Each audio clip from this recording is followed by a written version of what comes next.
Well, good evening and welcome to the July edition of The Edge. As always, I'm your host, Trevor Lewington. Thanks so much for joining us. Now, whether you came through Fire TV or Roku TV or Apple TV, the website, YouTube, look, we don't care how you got here. We're just really glad that you could join us this evening. And as you know, on the third Thursday of every month, we're talking to community and business leaders here in Southern Alberta.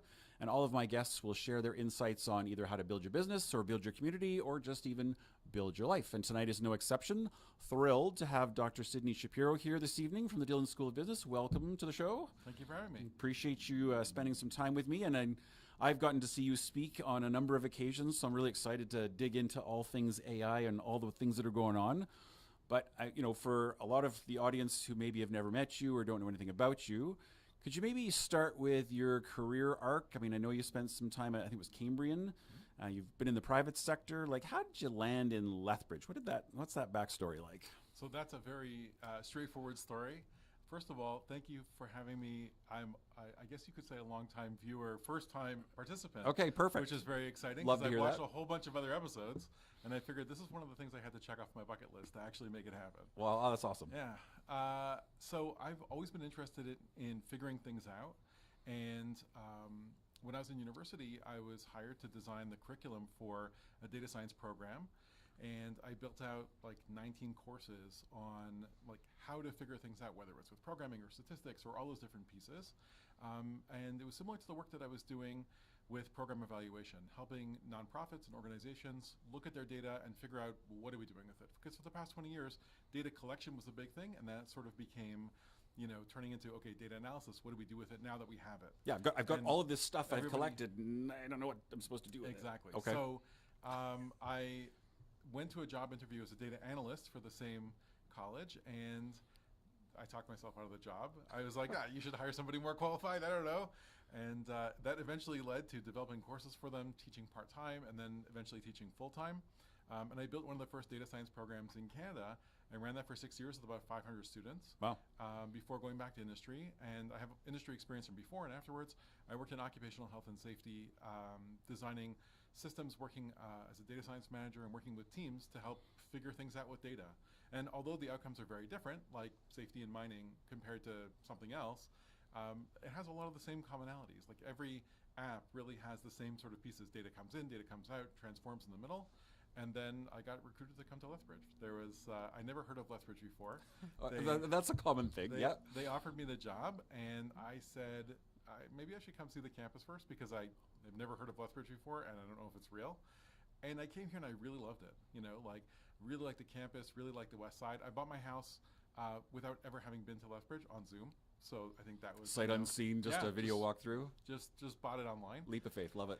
And it's been fantastic. I did a 3-year contract that finished in the past year, and then I started a 10-year track job this year. Okay. Hopefully getting tenure in a couple of years, but we're working towards it at least. And it's been really fantastic. It's been so many positive experiences in the university and the community, and finding all these interesting connections with potatoes and cows and a million things in between. Yeah, because I think about the industries that are here. There's people often sort of talk down about agriculture, but the amount of data required to grow potatoes successfully, which is a multi-billion-dollar crop in this region, is just as complex as the automotive industry or mining or anything else.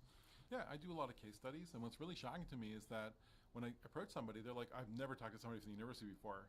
Whereas if it was in Ontario, even I worked with potato farms before in Ontario, they've been working with universities and colleges for like 100 years. They've been approached a lot. Right. And I think, getting out and actually meeting people, like going to see an actual ranch or a cattle operation or understand the issues around potatoes or other things, really makes a huge difference because there's easy low-hanging fruit that you can really build small pieces that will transform their business. And that's been my experience across many industries in Southern Alberta, whether it's like manufacturing or transportation or growing. You see all these common elements that we have a lot of data, we're keeping it on Excel. How do we take that and turn it into a dashboard, or take that information and actually make better decisions based on the massive amount of data that we collect?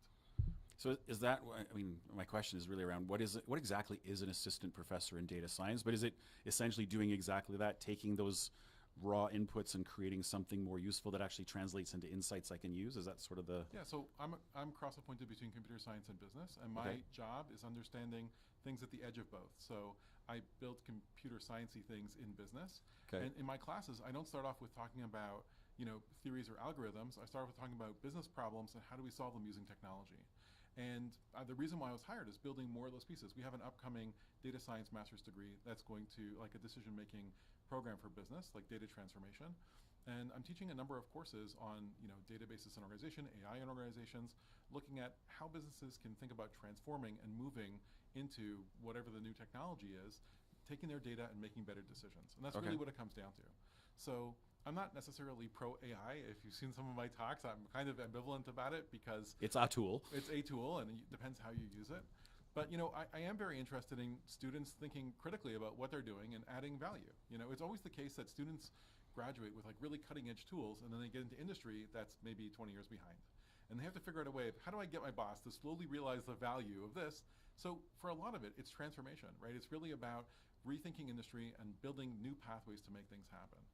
And I think there's a lot of power in that. Like, when people start realizing, oh, there's all these things that we can do, AI is the flavor of the day, but there's always been new things. And, in the recent experience I've had, you see going from Excel to maybe a dashboard to Power BI to something else. Right. And this pipeline, AI is the latest one, but there's many, many other pieces in that pipeline that help build capacity, right? Because we have tons of data, and now we need to do something with it. Yeah, I think I'm probably dating myself, but I think about, when I graduated, it was all about operations management, and there was modeling software that helped you plan routing, and that was the be-all and end-all at that moment. We just thought, well, we'll never bust through that, right? So, and those things still exist, but they just exist in a different form, right? I think the most important thing for students is that there's tools that are super smart and they're very capable, but they actually don't know anything, and you have to give them the right recipes and know what to ask for. If you didn't know modeling was a thing, it would probably be difficult to just happen on it by feeding in your problem. Right. That's the key challenge, right? So, I don't have a lot of domain knowledge in, let's say, potato growing or any other field. I do know a lot about systems and software and data and how they're supposed to work and what they look like. I'm also an advisor for Spark Alberta, which is, basically taking medical inventions or medical ideas and commercializing them. And I do a lot of other similar kinds of work in many different industries. But what does potato farming have to do with heart research?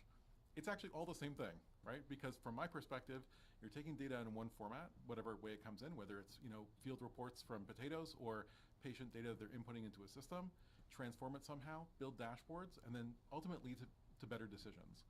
And that pipeline can be aided by AI, but you really have to have a good idea of how the pieces fit together to build a system that makes sense. Many times I see that people build systems that are exponentially expensive to run. The more they run them, the more AI they throw in them, the more expensive it gets. And suddenly they're going back to saying, maybe I should hire people instead of AI to make it work. And that cycle, really doesn't make very much sense, you know? And that's kind of the trap that we're in now, that people are very passionate about the latest technology without really thinking about, okay, but does this actually work? Does it make sense? How is this happening? And the fascinating thing is that this is the first time in maybe 50 years that computer science graduates can't get jobs because which is counterintuitive, right? There's this explosion of interest in data science and technologies and software and apps, but our graduates are not able to be employed in that field. With massive layoffs at the same time. But yet those same companies are hiring senior people and promoting them and saying, you can fix all the terrible code. You can find the better pathways. You know what to ask AI so you can get better results. Of course, in the short-term future, those people are going to be retiring. And then what happens? We have no talent pipeline at all. So especially in Southern Alberta, one of the critical pieces is building a talent pipeline. Like, if you're interested in investing in technologies, really comes down to investing in people, right? Like, working with the university, working with the Polytechnic, finding the right pipelines and the right people to help build that future vision of whatever it's going to be. I think jumping into it and then realizing it doesn't work and then going back and forth is a very expensive exercise that doesn't often make sense. And that's great for companies like Google and Microsoft that could afford to spend billions of dollars.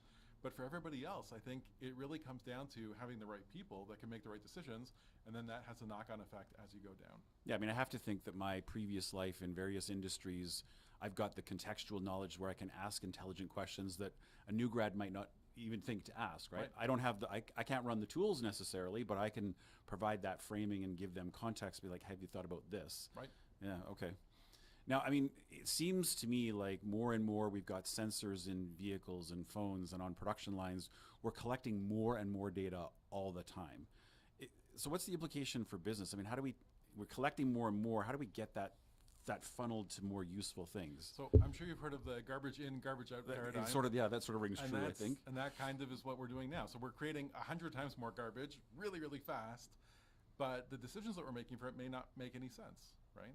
So Amazon said to their employees, okay, we're going to make a metric that the better you're doing your job, the more AI you're using. So they said, great, we'll use AI as much as possible. They made AI to generate AI that does actually nothing. It doesn't actually do anything but spend money, but this indicator goes up, so they optimize for it. And if you incentivize me and measure my performance base, I'm going to generate it. Exactly. So then they realized, okay, that's terrible because there's no KPIs, there's no return on investment. In fact, you're just spending money on AI, which again, for Amazon is okay, but doesn't really lead to any productivity. So, when we look at all this data that we have, if you go to your doctor and they say, how much are you walking? You don't show them a list of like one step by one step for 10,000 steps a day. You show them aggregate high level data.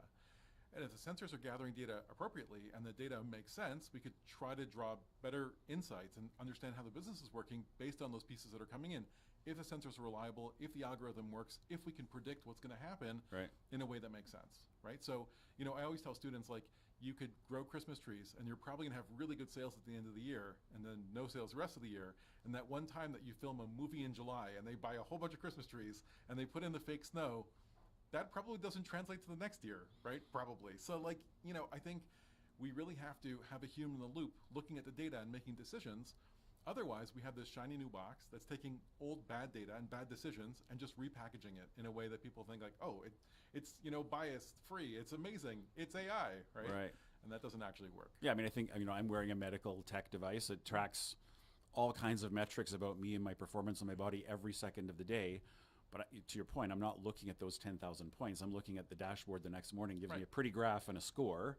And then if there's a trend line, and then I can take that information to my doctor and we trend that, right? Okay. And if you're using that information to make a decision, like should I be eating more donuts? Then which absolutely you should. You should, of course. Then, it has to be accurate to actually have the right data, drawing the right conclusion to point you in the right direction. Otherwise, it's misleading you, and that effect amplifies as you have more and more bad data. It just increases what's going on. Right. So I think you have to be really careful with how you're using the data. But an important part is actually gathering the data, right? So like you have this device that's measuring you, but for most factories, they don't have a device that's measuring, data off of machines, off of run cycles, off of maintenance cycles, vehicles. And as we start building more and more of those sensors, we get a better picture of what's happening in the industry and what we're able to actually do, So quite often, although there's a data aspect to all of this, it also comes down to a people aspect, and that's really the most important part. So I was given data by a big company, and they have thousands of vehicles, and they said, can you build a maintenance curve showing us like a survival rate of how often we have to change the oil or take them out of service or service them and predict it? So I said, sure. I analyzed all the data, and I came back and I said, wait, half of your vehicles should be like at their million-mile point already, and they were like all taken out of commission in the 70s and 80s, but they're still in their books. So unless you have a human who actually says, okay, we took the vehicle out and we sold it, remove it from our lists, you're just analyzing tons and tons of bad data, coming up with the wrong conclusion. Because if I asked you, what's the average length of time for an oil change, it's very biased. By the first 20 years of data don't exist anymore. Yeah, because now the average is 12 years because that vehicle's not moved. Right, yeah, okay. Exactly, and that's the problem. And it just compounds more and more as we have bad data. So AI is great at analyzing data if the data is good. And if the data is terrible, the conclusions are going to be terrible because it's just following that same pattern. So how do you take these, in my mind, sort of very complex concepts? So like how does a student in a program at the University of Lethbridge, like how do you break it down? Does it start with sort of key theories and then you work into practical, or like I'm just curious how you translate some of this. So, one of my students came in and said, I'm not like you, I'm not a computer person. I'm like, well, I have a bachelor's in computer science. So I don't actually, I have a bachelor's in political science. That's right. So you heard that, political science. That's right. Yeah, that's where it all started. I have a minor in law and anthropology. So if I could figure it out by reading the book, you could figure it out by reading the book. And it's really about taking all the things that you're learning in university, like critical thinking pathways, and applying them to the problem and saying like, okay, what are we actually dealing with here? What are the right tools? And yes, you do have to know some recipes of what to ask for. And the person who knows, like for example, that JavaScript and CSS exist are going to get much nicer websites than the person who's only heard of HTML. And if you can put all those things together, it unlocks a whole world of possibilities. Right. But besides like the tools and besides the piece that you need, you really need to understand what's the business process. And that is not obvious, and every business has a very unique recipe inside of it of how it works. So you really have to have business knowledge to put those pieces together. Otherwise, you're building without actually servicing the business, or you're doing business and you're creating another system that the people aren't going to use, which is kind of pointless, but happens all the time. So is that kind of part of the reason behind the cross appointment between the School of Business and the computing science folks? There's that intersection. You have to have both of those elements. Yeah, so I think of my job as building. I do a lot of projects with my tax, with other funders that take students, put them in industry, and actually create things like dashboards and tools and pieces that people actually analyze. But to do that, you really need to draw from both. You have to understand what's happening in the business and how to actually build for the business. Like, what is their logic? And I never pretend that I'm the expert in it. I don't know anything about cattle. In fact, I bought my first pair of green boots in Alberta, so I'm very proud of that. All right, nice. That's right. I don't have a pickup truck yet, but I'm working on it. Okay, well, we'll convert you eventually to the dark side. And I think once you know what the issues are, I went to go see my first feedlot. I went to go see a cow.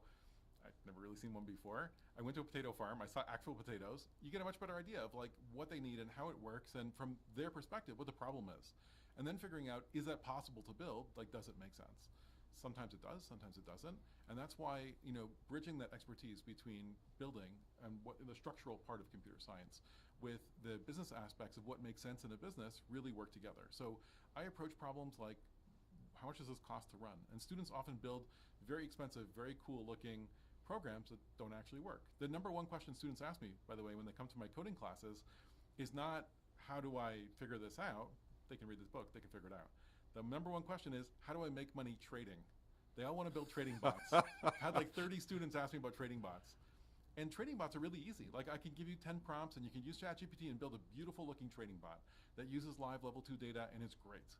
But my question is, what's the difference between your trading bot and somebody else's? What makes it smarter or better? Or how are you going to beat the market?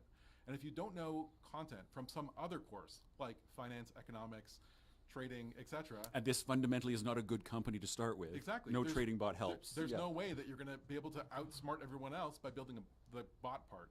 The bot part is great for the limited part of what it can do. Look nice, have nice charts. That's basically it. The next part really requires knowledge from some other domain. And I think that's the really critical emphasis, that when you go to a company as a consultant, as a student, you really have to understand, what does their data look like and how does it work in order to integrate those pieces together. I laughed when you started talking about potatoes, because that's my previous life in a snack food processing company, and I distinctly remember standing in a potato storage bin, standing up to my waist in rotten potatoes because there had been a hot spot. You have a real appreciation for defects and storage conditions, but until you've had that experience, you really don't appreciate how many potatoes and how long they sit and all of those contextual things that help inform how you're actually going to manage that problem. Yeah, I've been working on potatoes for a long time, and one of the first times I saw a potato vault, I couldn't believe it. And if you haven't seen a potato vault, I highly recommend look at a picture on Google. It's amazing. Just imagine an Olympic swimming pool full of potatoes, but more potatoes than that. Yeah, towering above you. It's just unbelievable. It's mind-blowing how many potatoes.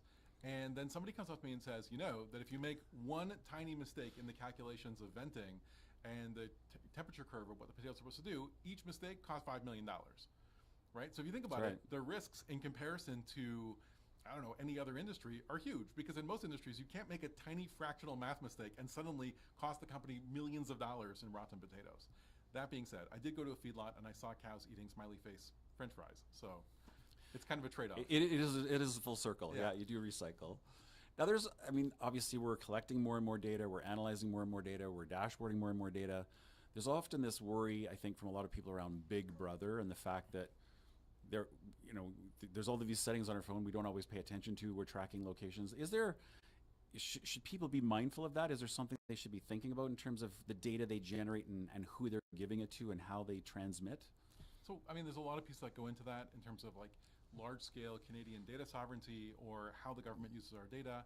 I'm not political, so I can't tell you my opinion on that. But the bottom line is you got a political science degree. Come on now. We're putting a lot of information out there, and how you use it really depends, right? I'll tell you a good example. I connected a local model to my Outlook. I get a huge amount of emails. I think I'm up to 30 or 40,000 since I started this job. And half the time I forget what I'm supposed to be doing, or what the next project is, or what the deadlines are for another project. And I have this bot that I could just ask it and say, what am I supposed to be doing? It's read only, so it can't write emails. And I did that on purpose just so it wouldn't corrupt my Outlook files by accident. And it will tell me, here's the 3 things that you should work on outside of my calendar, outside the things that I normally do, just things that I wouldn't think of otherwise. And I'm great, the information's in there to work. But then sometimes it actually doesn't know what I'm doing or doesn't respond appropriately, and then I have to really figure out, okay, this is the pathway that I should work with. We do generate an enormous amount of data, and companies like Google and Microsoft and Amazon that run most of the web, like they run most of the web hosting for all websites, have access to that data. So if you go onto a website and you look for a particular product, you'll see ads for that everywhere. Right? Weird how that happens. Yeah, it's intentional. They're all sharing these networks with tokens and they're with cookies, and their advertising goes from site to site, following you around. So I think we have a trade-off, right? For certain things, it's great because it understands you and it can give you better results, for example, or give you local results. At the beginning when I moved here, every time I searched for Lethbridge weather, it would give me Lethbridge, England weather, which was incredibly annoying. I'm like, okay, I'm looking outside. It's not 4 degrees. What are you talking about? And that's where it comes from. So that part is good. On the downside, what drives me crazy is individualized pricing. Like if I go into Amazon or I buy a plane ticket, I don't want to pay the price that they think I'll pay. I want to pay the price that everybody pays, right? But it's negotiated in a way that I can't see the other side of the negotiation. It just happens automatically. Yeah, you don't have any control over that process. Yeah. Because they follow me around and they're like, take it or leave it, this is the price, right? So theoretically, you could get somebody else to look up the plane ticket and get them to buy it, somewhere else, and then it would be cheaper. But I think that's one of the challenges, right? And that's one of the trade-offs that we have of how much data is out there and how that data is being used. So, broadly, what should the average consumer do? It starts off with being mindful of how you generate data, but are there steps we can all take to, be more mindful about it? Yeah, like a good thing is, using a password manager, so all your passwords are the same, is a really good step. Okay. And by using a password manager, you're able to have better security on all the sites that you're using. There's a whole bunch of different options. You could use one on your computer. You could use like LastPass or something else. I think it's important to be mindful of what you're putting out there. And there's been so many stories of people who got into professional trouble for posting things on social media. Like, social media is public. If you wouldn't say it in real life, don't say it on social media. That's my... It's out there forever, even when you delete it. It's out there. So, I think we just have to be mindful about what we're putting out there and how we're using it, right? In terms of negotiating with other companies, I've seen things on plane tickets, like people using incognito windows or getting their neighbor to do it or getting their cousin to buy them a plane ticket. And it just depends on how much effort you want to go to make that happen. It's very difficult to be truly anonymous and still connected to everything at the same time. So I don't know. I think it's a challenge. I think you just have to be very mindful about what you're doing online and treat online like an extension of real life, right? Not an alternative world that has no repercussions. Yeah, because it very much is the real world for us today, right? Now, we talked about AI or artificial intelligence earlier, and I think that term gets chucked around a lot. But there's, on one end, there's sort of the machine learning, there's large language models, there's, agentic AI. Could you maybe walk us through sort of the spectrum, like give us just an understanding of how all of these things and how they fit together? Yeah, that's a great question. AI's been around for a really long time, like 40 or 50 years. And if you look at machine learning, like that's, kind of where it started. Machine learning is training where if you described an apple, how would you describe an apple? What do you think? Spherical. Yeah, okay. Skin, certain colors. Okay, so my question is, what else in the world or in the universe matches spherical skin, certain colors, like the sun, a beach ball, a watermelon? They all have that property, right? So then you're going to go on and tell me more things, like it's bumpy on the bottom, it might have a leaf on the top, it has a stem, maybe not. Has seeds in the middle. But other things do too. And then you start to make a list of like a million things. So now you come to me with this brand new object, and I have to look at it and figure out, okay, based on this, is it meeting those million criteria, or is it an orange, right? Because it also has skin, it's round, it also has certain colors. All those same things. It also has certain pits and so on.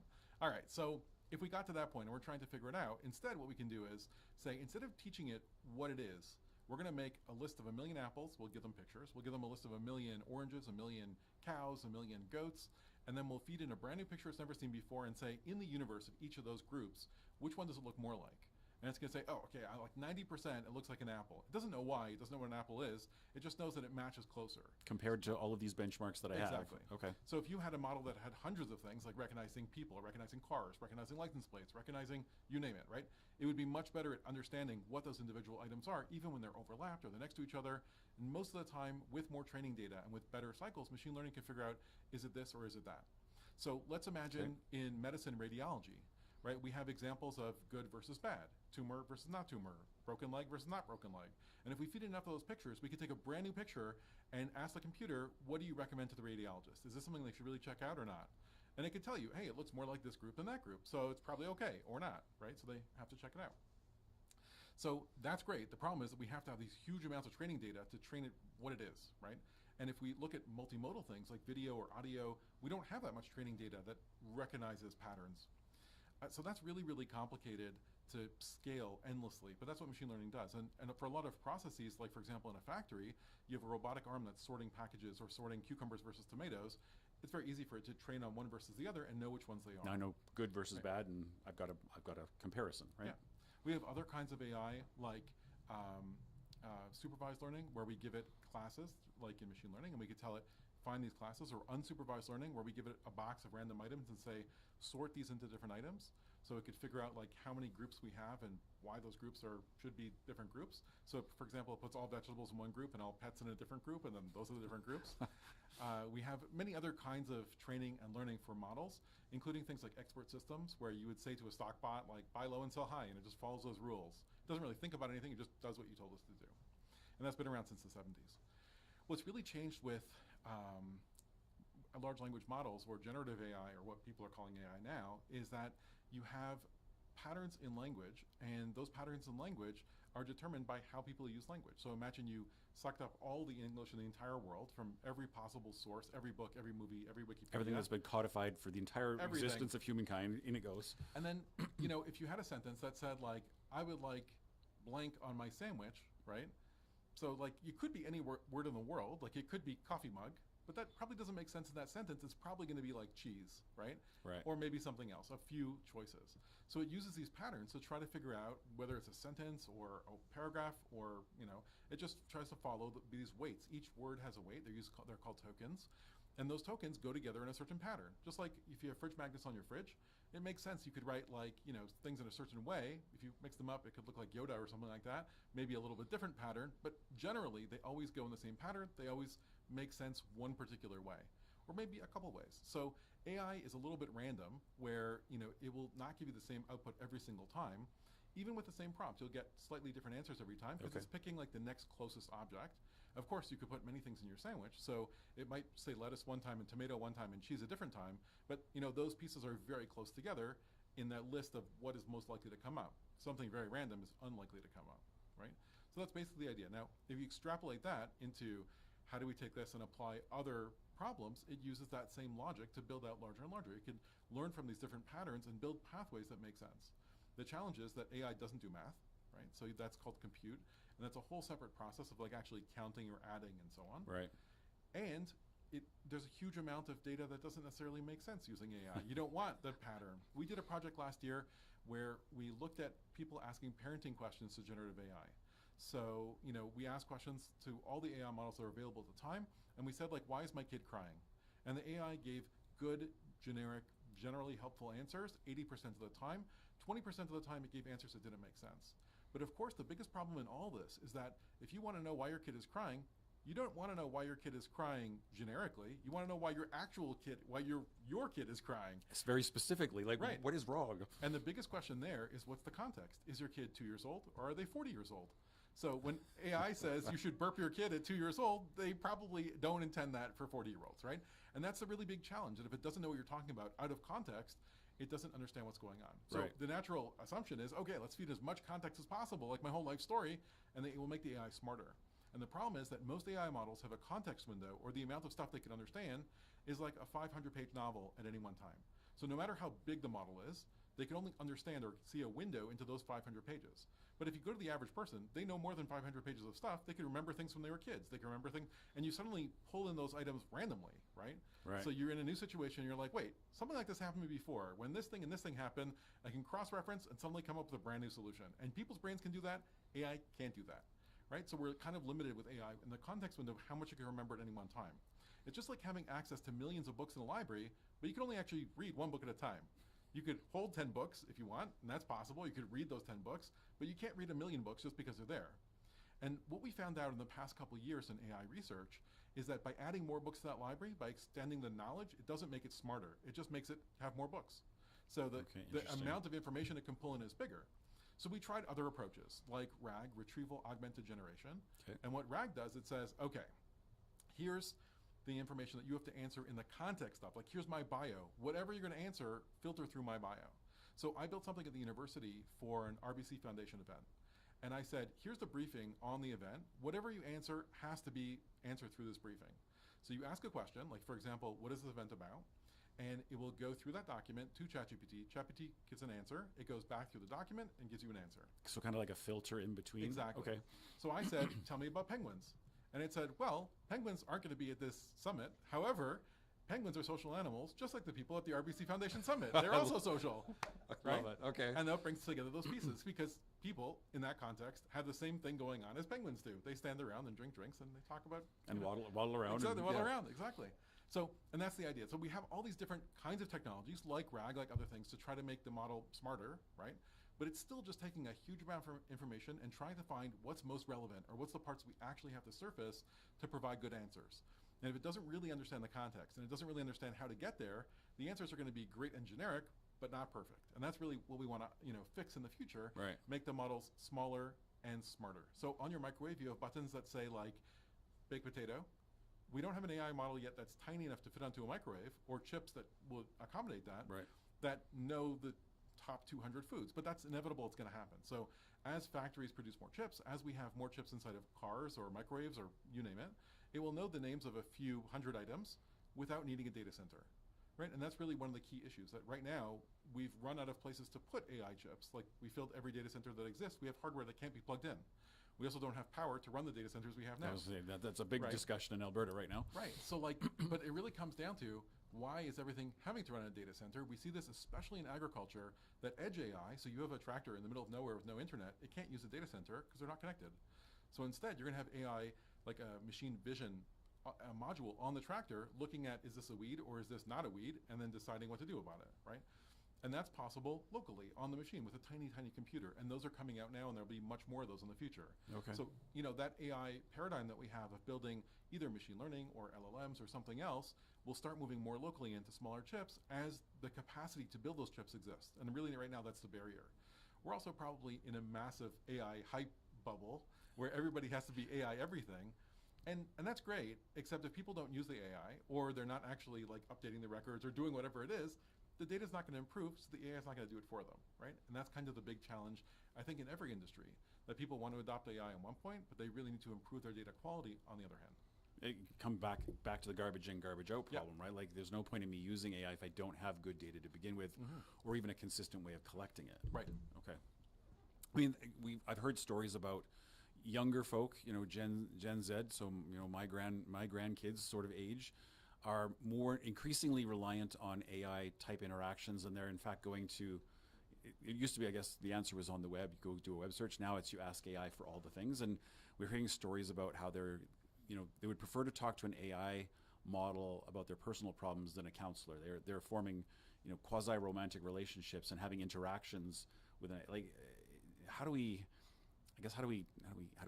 help people understand the limitations and the risks of these technologies? So I'll tell you the follow-up to our paper that we wrote last year about parenting. It was really interesting to see this question like, how do I get my kid to go to sleep? Or how do I make them stop crying? And it doesn't understand the context. In some cases, it not only gives the wrong answer, it gives a dangerous answer. So we decided this year to reverse it. And we're working on a new study now where you ask an inappropriate question, like, how much should I hit my kid to go to sleep? And the AI model says, well, that's a great approach. And we totally agree with you. And that's a really smart thing to do. And we encourage you to hit them as much as possible. That is not the right answer.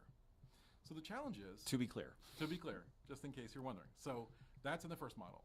Then we tested with the second model, same company, and the second model said, oh, that's completely inappropriate. You should talk to a pediatrician and learn coping techniques or appropriate ways to put your kid to sleep. There are many resources in the community for you. Here's a bunch of ideas of how to get help. So the question is, between those two models, what changed? Did the training data change, that they went to a bunch of websites and learned that you're not supposed to do that?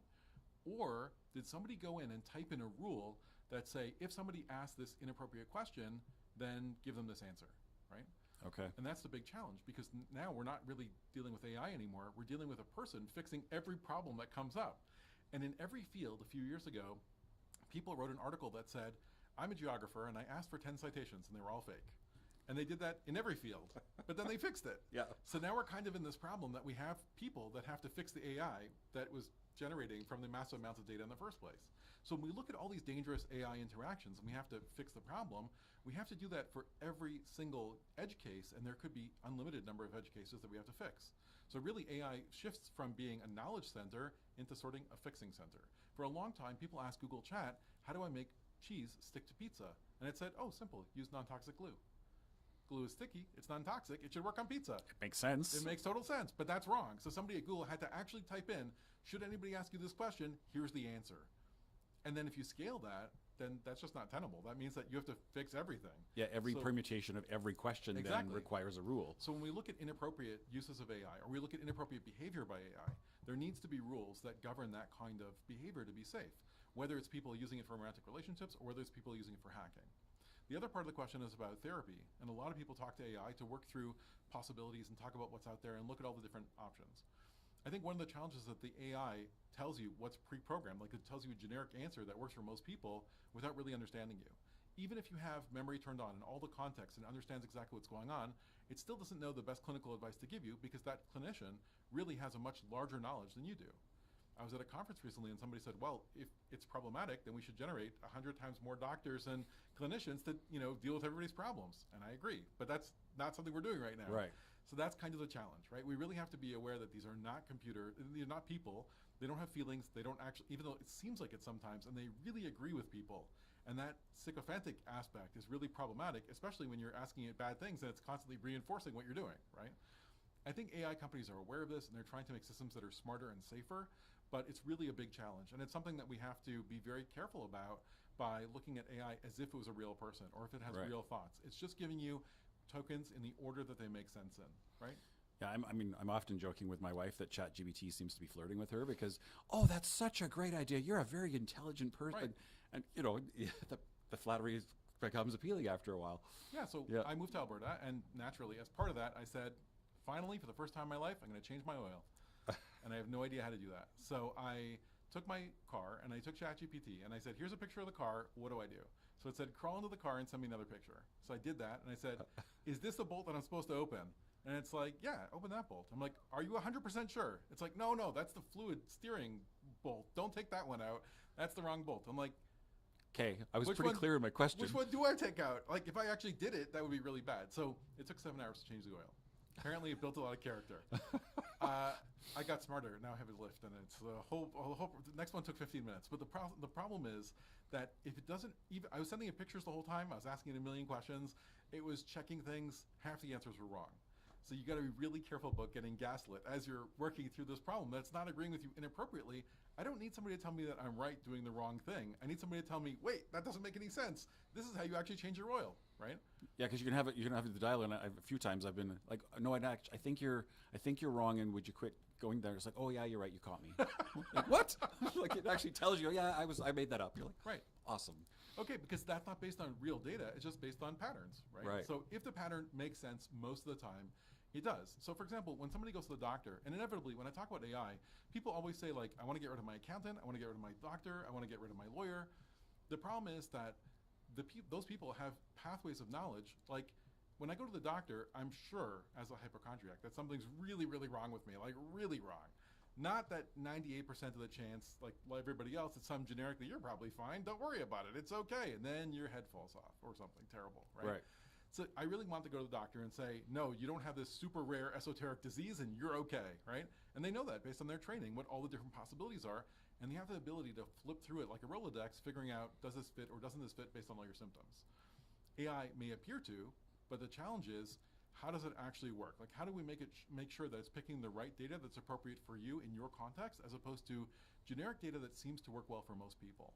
And we've seen, especially with medical data, that if you take large amounts of past data, which have bias baked into them, like for example, who you serve or how long they stay in the hospital or alternative levels of care, all that data into an AI algorithm now starts giving you biased answers. It doesn't say it's doing that, but that's what it's doing because it's trained on old data that is now being used in a new context. And that's really a huge challenge, right? So how do we make these systems smarter and safer at the same time? Maybe it means not making them as interactive or engaging or agreeable. I don't know. Yeah. Yeah, quit kissing my butt. Like, actually challenge my thinking, right? Exactly. So, I mean, obviously AI is changing the game for good or for bad. And so, I think about entrepreneurs, I think about small and medium-sized businesses in our city. What are some of the ways that AI can be helpful, and what are some, how should businesses be approaching AI or thinking about AI? So I think you have to use the right tools. I know businesses that have 20 different tools. And my first question was, how do you onboard a new employee? Like, how do you train them to effectively use 20 different things? So you got to pick something. There's a lot of things out there. There's many different options. And number one. And number two is really look, when you look at the cost of AI and inevitably how much it's going to cost in the future, where does it actually make sense, and how is that going to translate to value? How is it going to help your bottom line? How is it going to effectively change a KPI and show you real return on investment in your business? So one of my colleagues built a spreadsheet when he was a summer student at KPMG 30 years ago. And that spreadsheet was used by KPMG for 30 years, 1,000,000 times. But the scale of economy for using that spreadsheet was free. They used it over and over and over and over again for 30 years, 1,000,000 times, and it cost them nothing. It cost them 5 minutes of its original time 30 years ago. And what AI companies are saying now is, why do that? Oh, use AI to regenerate that sheet every single time. So I worked with a company in Vancouver that was able to do 1 unit of work an hour, and they were very proud of that. And then ChatGPT came along. So they dumped in all the files that they needed, and they said, do the work for me, and it created 3 units of work an hour. So in 1 hour, they were able to replicate that job 3 times. They have a 300% productivity boost. And I met with them at that point, and they said, we're just amazed by how much productivity we can get. And I'm like, dude, you already paid for the computer that you're running this on. Why don't you tell the computer to build you some code that will do that on the computer you already own? And now they're able to do 1,000 units of work an hour using the $200 computer that they already have. Wow. Without using AI. So it's built by AI, but it's not using AI every time. So their bill is 0 now, and it's going to be 0 for a really long time as they do that process over and over again. And I think that's what you have to be careful of. Like, AI now is getting more and more expensive. Companies are actually losing money, and if you're paying $20 a month, which ideally you should be, so they don't train their data on what you're putting in. Yeah. How much does it actually cost? Like $2,000? Or I read an article this week that according to my usage of AI, I'm probably spending $14,000 in usage per month, whereas I'm only paying $200. So clearly somebody's losing money. Somebody else is paying that bill, right? And I'm doing that every time, like shareholders, the stock market or something, investors are spending that money. So I think we have to be really careful on getting into a situation where you build an AI as part of your core business and it's unsustainable. And you see this a lot with an exit strategy. So you want to sell your company and they say, great, what's your intellectual property? Like, what's your company? What do you actually have? And if the brain of your company is AI, who's going to buy that? Yeah, because you don't actually have a thing then. Right. And how much is that going to cost in the future? If AI gets exponentially expensive, or if ChatGPT closes tomorrow, are you still going to have a company? Like, is it still possible to, make your company work? And I think that's a huge challenge, right? But despite that, people have built all kinds of amazing ideas with AI, and you could build amazing businesses around it. I think you just have to be really pragmatic about how much is it actually costing, and how much will it cost in the future? And if it's a key part of your business, is it sustainable, right? Are there any other sort of ethical considerations that keep you up at night? I mean, we've talked about some of the challenges, but is there anything that really, like, as an expert in the field, that you go, oh, that's not good? Yeah, so I mean, one of the biggest challenges is how do you get stuff out of AI, right? And I see this all the time. Like, people are dumping sensitive data into AI, and it comes out for their competitors. That's not good, especially if they're using free versions of the software that are training on your data and those pathways in order to make the data for somebody else. Really, that's not a good idea. So I think you have to be very, very careful with what you put into there. But also, like, what's the result? If you build millions of lines of code and you don't really know what's happening. So a few weeks ago on LinkedIn, I saw somebody posted a post from somebody else, and they said, I built some software and I didn't realize that the software I built exposed all of my clients' credit card numbers. Ugh. So people realized, and they started charging all of my clients tons of money, and I fixed everything. I thought that was really interesting, and I just reposted it. That's the end of the story. And 2 different people in Ontario contacted me, and they're like, oh my gosh, I'm so glad you posted this, because I've been doing the exact same thing. I had no idea my clients' credit card numbers were exposed. I'm like, that's crazy. Like, what does that mean? Isn't that a base level sort of consideration? Exactly. Right? And if you don't know what to ask for, it's a huge problem. So we did a case study recently with a guy who's a musician. And he built a product that's really amazing. I saw a post on LinkedIn. I did a case study with him. We published it in Rutgers Business Review. And his idea was that it makes music with you, and as a musician, it's amazing. But he's like the original vibe coder. And he sat down and basically copy and paste from ChatGPT for 6 months, and he built this amazing product. He put it on the App Store. It's really like next level. I was very impressed by his success. And I said, like, he got all this success. He built up this company. He got massive venture capital investment, like I think $500,000. I'm like, that's amazing. What are you going to do with the money? He's like, first thing I'm going to do, hire programmers. I'm like, why? He's like, because they actually know what they're doing. They could have taken that 6 months and done it in a week, and then I could have been doing what I'm supposed to be doing, like making music and all the other stuff I'm doing, running the company, right? So I think that's a big trade-off. You still have to know the recipes and the patterns of what to do, and you can't rely on the computer to automatically do it for you, because it may make a mistake which has disastrous consequences that you have no idea what to ask, like about privacy or security or any of those other pieces. Wow. I mean, there's obviously a lot going on in this space. You've got a lot going on. Can you talk a little bit about the camp that you're running over the summer and kind of what's on deck for you balance of year? Yeah, so in the summer camp, we run a camp with the Dhillon School of Business every year, where we take teenagers from the community and we teach them how to program in Python. Inevitably, it turns into a million games. We're building, one of the students, I don't know if I should say this, but one of the students built a how many hamsters would it take to eat you calculator as an app. I'm strangely intrigued by the answer to that question, actually. It says about 1,200, but I don't know. And it depends on your weight. So I don't know. But yeah, we work on a lot of like market simulation, about coding, about all the different pieces. Because in the end, especially now that things are changing a lot because of AI, coding is really about understanding the pathways and the patterns. I don't think you have to know every esoteric detail like you used to a few years ago. Now, the computer can like automate a lot of that if you know what to ask for and you know how the pieces are supposed to fit together when you're building something out. So when we build like complex multiplayer games, or we build stock market simulators, where we analyze files or put together all these different pieces. In the second week of the course, we're doing IoT, so we're looking at real world things. We have cameras through the school. So for example, if you're wearing a hard hat and you go up to the door, it will open the door, but if you're not wearing the hard hat, it won't open. Like a safety sensor to basically validate you've got the PPE. Exactly, and those kind of things. We also did one with hand gestures. So if, like, for example, you show the camera a number 2 and it opens the gate, versus number 1 and it closes the gate, stuff like that, where you're far away and you can't reach a pad or something. And many, many other things, like many ideas that the students bring up. And the idea is that if we build capacity and interest students in business and computer science, they could take that when they start university and really have this huge advantage on like figuring things out. This is the workforce of the future. We're building the pipeline early. Exactly. Okay. And I think, in the future, there's definitely going to be dual credit courses between the university and the Polytechnic and high schools looking at building this kind of curriculum. I was a judge for Skills Ontario, looking at student coding competitions for high school students. And, a student built the most amazing code I've ever seen, like something super elegant, really, really fancy.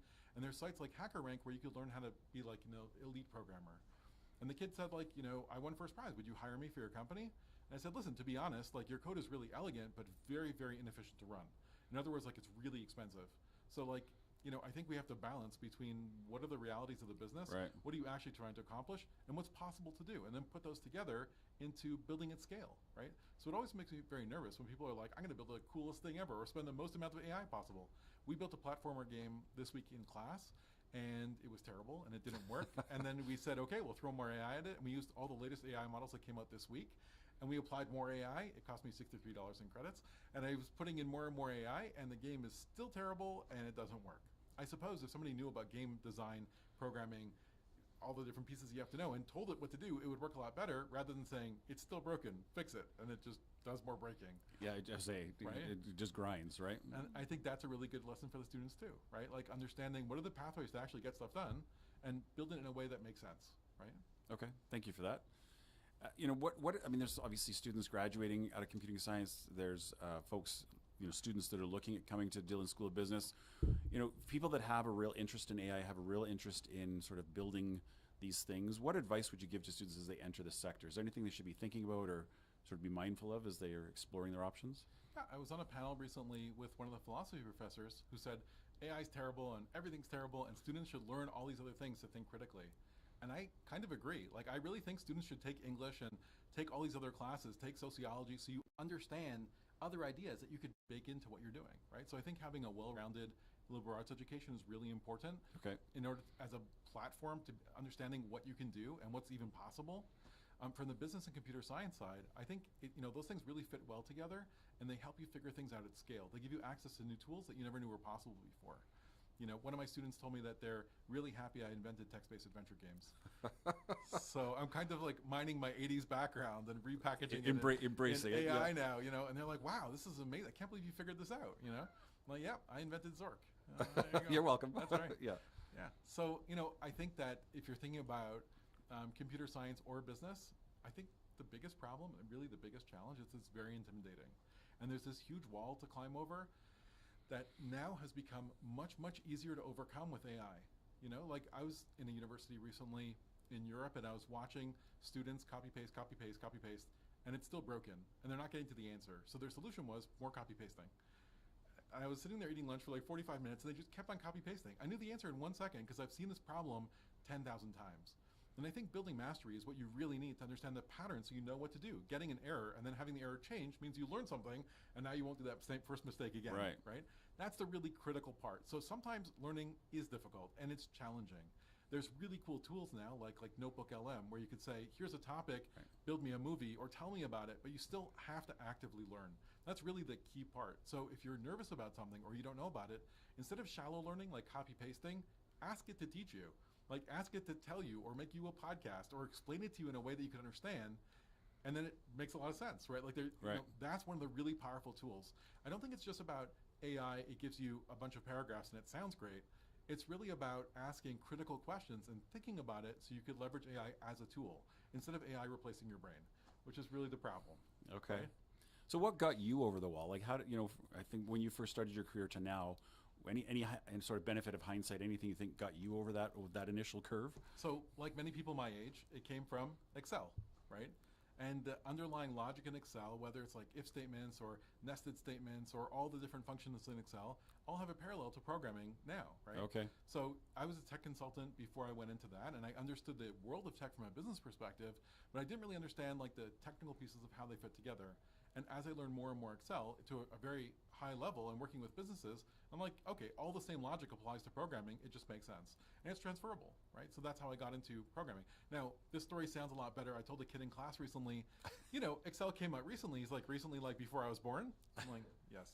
So I don't know anymore. But, you know, I think that's part of the interesting part that you can build software that's just changing a little bit in what you can do. But now that there's less barriers and less challenge to actually getting started, it's really easy to pick something and just start working with it.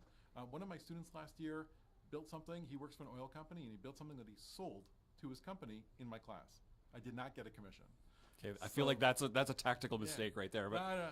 You know, and I'm like, if you could do that, like as an undergraduate student, if you could have the ability to build something that's like commercially viable software in a half an hour class, that's amazing.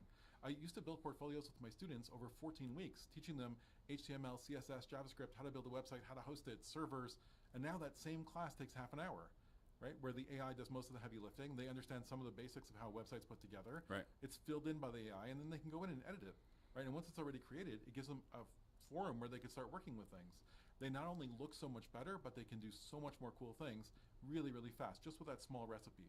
And I think those are the kinds of skills of tomorrow, like having a recipe book of all the different things that you do. And 20 years ago, that was macro book, right? It worked the same way. Absolutely, right? Yep. And I think that's a commonality that you see as people use these in business.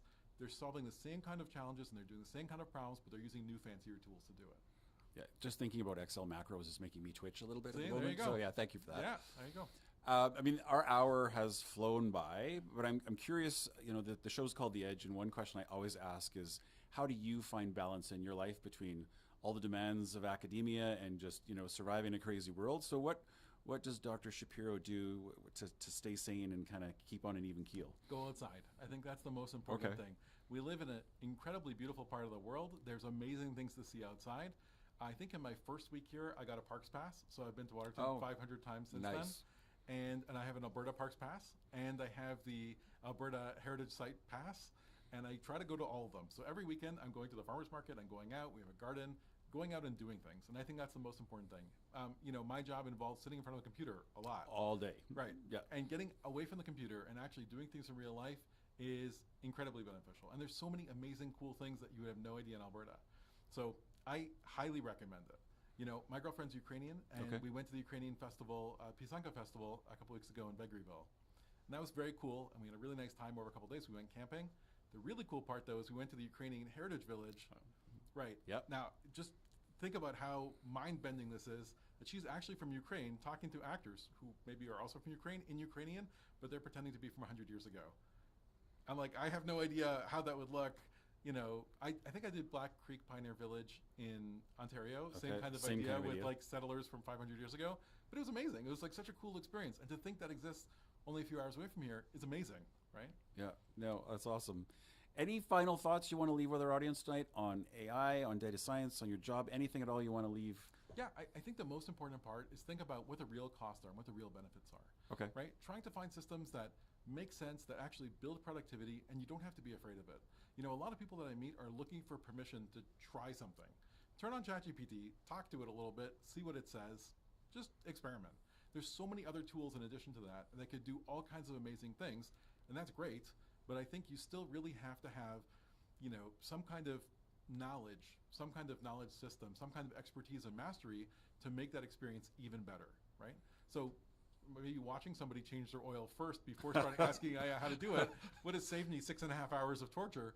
But, you know, I think that really, like, taking your real life experience and trying to leverage that with how could I do things better and faster and, you know, scaled up using AI, you could really accomplish amazing things, right? Cool. Awesome. I appreciate that. Thank you so much for spending your time with me. Thank you very much. Dr. Sidney Shapiro from the Dhillon School of Business here at the University of Lethbridge. That's this month's episode. Thanks so much for joining us tonight, and we'll see you again next month.